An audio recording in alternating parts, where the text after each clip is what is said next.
A nossa aula de hoje é sobre DNA, o ácido desoxirribonucleico. Vem completar as ideias de Mendel, que nós estudamos aí através da pesquisa aí na aula passada. Então, Mendel que fez lá os seus estudos, aí o monge que fez os seus estudos aí com as ervilhas, notando que existiam características que eram passadas de geração a geração, né, através de algum componente aí em si. Ao longo do tempo, os estudos foram se avançando e conseguiu-se fazer a ideia, né, de que o ser vivo teria um código genético, né, um código de barras aí que demonstrava as características que cada ser vivo possui. E nós temos aí, dentro dos seres vivos, o DNA, que é o código genético de todos os seres vivos aí. Esse DNA possui algumas características aí. Essa descoberta aí do DNA lá precisamente foi em 1869 e ao longo do tempo esses estudos foram sendo cada vez mais propícios, buscando mais inovações aí, mais organização de estudo e a ciência conseguiu ir avançando aí. E hoje nós temos aí o código genético aí em si, que é o DNA. Tá? Ele está relacionado com as características físicas e fisiológicas dos seres vivos. Físicas com aquilo que nós conseguimos visualizar, né? Cor dos olhos, cor da pele, formato, estrutura aí do ser vivo. E fisiológicas, aquilo que está pelo lado de dentro, que são os sistemas aí do ser vivo, né? Que vai fazer com que esse organismo funcione. Os organismos eucariontes, né, que nós falamos aí algumas aulas aí atrás, lá no primeiro, segundo bimestre aí em si, são aqueles seres que têm um núcleo organizado. Então, o DNA desse ser vivo é encontrado lá dentro do núcleo celular. Então, eu tenho lá a minha célula, tenho um núcleo celular. Dentro do núcleo, eu encontro o DNA, que é o material genético. E nas organelas, né, nas organelas chamadas de mitocôndrias. Então, dentro das mitocôndrias, nós também nos conseguimos visualizar o DNA desse ser vivo aí. Já nos organismos procariontes, que são aqueles que não têm núcleo organizado, que são seres mais primitivos aí, igual uma bactéria, o material genético dele é presente, tá? Só que ele está disperso dentro do citoplasma da célula, assim como o núcleo, né, dos seres procariontes. Esse núcleo não está limitado pela carioteca, e sim ele está disperso dentro do citoplasma aí, buscando algumas características aí elementares dos seres mais primitivos aí dentro dos grupos dos seres vivos. Assim, a gente tem o DNA que possui uma estrutura. Que estrutura é essa? Né? Então, tanto o DNA quanto o RNA possuem uma estrutura básica. Que estrutura básica é essa desse DNA e RNA? Tá? A estrutura básica do DNA e RNA vem contendo lá uma base nitrogenada, um açúcar e um fosfato.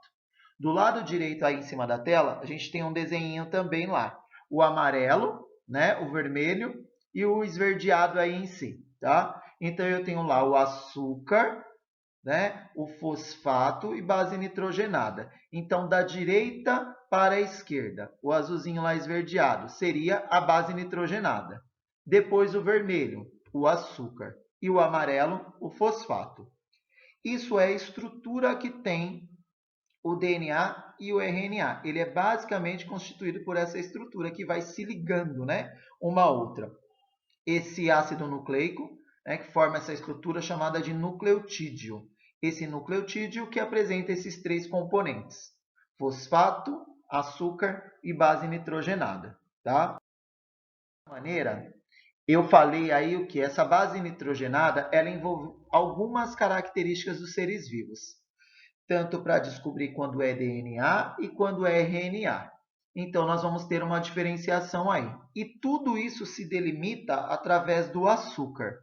Então, o açúcar do DNA é diferente do açúcar do RNA. Então, do lado esquerdo, nós temos o DNA e do lado direito, o RNA. Do lado esquerdo, DNA, o açúcar do DNA é a desoxirribose. Então, por isso, ácido desoxirribose é o DNA, tá? No RNA, eu tenho ribose, então ácido ribose. Então, lá dentro do meu DNA, eu também tenho algumas bases nitrogenadas, que são adenina, guanina, citosina e timina.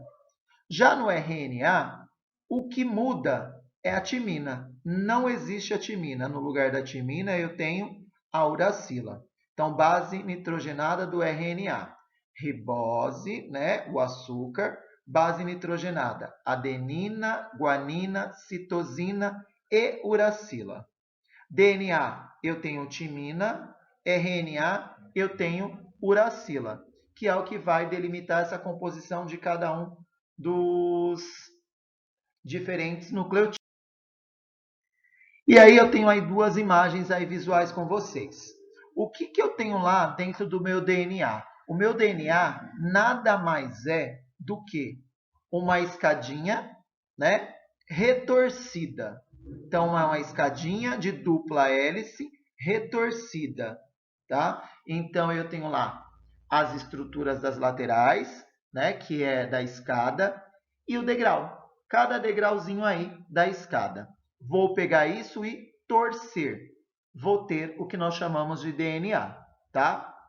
E aí, do lado esquerdo, a gente tem lá base nitrogenada, açúcar, fosfato. De um lado da fita do DNA, eu tenho isso. Do outro lado, eu vou ter a mesma constituição. Base nitrogenada, fosfato e açúcar. Um lado vai se ligar com o outro. De que maneira aí? Por afinidade, tá? Eles vão se atrair como se tivesse um encaixe, né, dessas moléculas aí.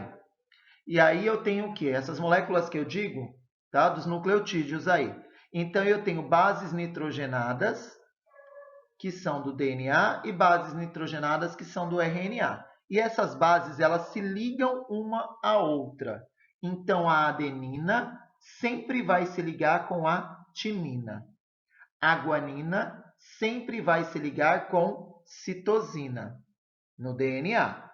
Já no RNA, eu tenho lá adenina, que se liga com uracila, guanina, que se liga com citosina. Para ficar-se mais prático da gente conseguir memorizar isso, a gente utiliza a primeira letrinha aí da palavra. Então, eu digo lá no DNA, A que liga com T e T que liga com A. G que liga com C e C que liga com G. Adenina com timina, guanina com citosina. No RNA, eu tenho A que liga com U e G que liga com C. Adenina com uracila e guanina com citosina. Dentro do pareamento de quem? Das bases nitrogenadas para a formação da cadeia dupla de DNA. A gente tem aqui.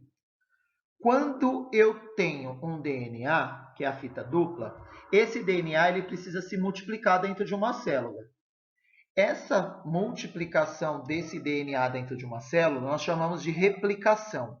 Então, o que acontece? Eu tenho lá a minha escadinha retorcida, que é o meu DNA, fita dupla de DNA, onde, para replicação do DNA, essa fita se abre ao meio e todas essas bases que estão dispersas por dentro da célula vão se fixar por afinidade aonde está aberto lá. Então, abriu uma fita lá com o adenina. Quem que vai se ligar com a adenina? O timina. Então, A liga com T. Ah, abriu uma fita de T. Quem que vai se ligar com T? O A. Abriu-se um filamento de C. Quem vai se ligar com C? O G. Então, A com T, C com G. Certo? Abriu a fita ao meio e aí ligou-se esses filamentos. Então, criou-se mais duas fitas. Então, a gente chama essa questão de replicação de semiconservativa. Por quê? Olha lá em cima no topo, onde está lá o 3 linhas, 5 linhas, onde está o DNA com a seta. Lá eu tenho a fita dupla. Essa fita dupla ela se abriu e grudou esses filamentos amarelos, que foi se ligando aí, formando duas fitas embaixo e a outra de cima só se fechou. Então, eu tive a formação semiconservativa. Conservou metade da minha fita, do meu filamento original, com um filamento novo. Então, o que eu fiz? Eu pareei essa fita, fiz uma replicação do DNA. Já o que acontece? O DNA ele só não replica, faz a sua transcrição. Nesse processo de transcrição é onde a gente vai dar origem ao RNA, tá? A fita se abre, entra lá o RNA copiando, fazendo um molde da nossa fita de DNA, fazendo a transcrição. Para que essa transcrição? Ele faz uma cópia aí disso, ele transcreve as informações do DNA e carrega isso para algum lugar. Que lugar é este? Onde vai ser feita a tradução daquilo que foi lido através da molécula e produzindo uma proteína, que é através do códon. Então, a cada 3 bases nitrogenadas, eu tenho uma quebra e a formação de um códon. Esse RNA, ele tem também tipos: RNA mensageiro, RNA ribossômico, RNA transcritor. Então, o que ele vai fazer? Reconhecer, entender e transcrever. Para quê? Para que a informação chegue em determinado lugar como ela deveria ser traduzida em proteína, que é onde nós vamos utilizar, tá?